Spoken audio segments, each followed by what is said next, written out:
Продолжуваат препукувањата и обвинувањата на релација Русија-Америка околу гласањето за отворање на уставните измени.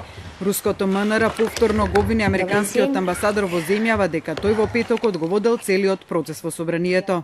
Хотели бы напомнить, что именно США, а не Россия, не далее как 19 октября абсолютно нечистоплотными методами, а именно при помощи шантажа, угроз, подкупа депутатов, протолкнули в парламенте этой страны решение о начале процедуры внесения изменений в Македонскую конституцию в духе Преспанского соглашения.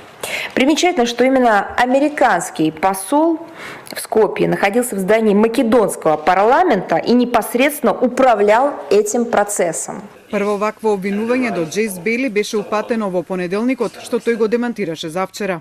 Јас тој ден работев во мојата канцеларија, учествував на настанот организиран од амбасадата вечерта, а како и повеќето граѓани на Македонија го следев гласањето на телевизија од мојата дневна соба.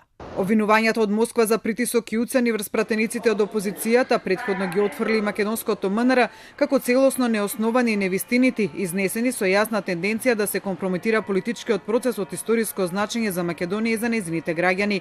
Но ова е само последното во низата препукувања меѓу Москва и Вашингтон за Преспанскиот договор кој трае подолг период, но особено се интензивира по гласањето во петокот.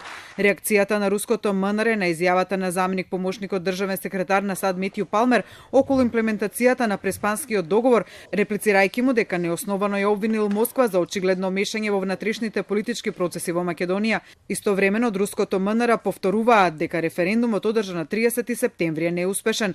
За сега нема реакција од американска страна за новото обвинување кое стигна од Москва.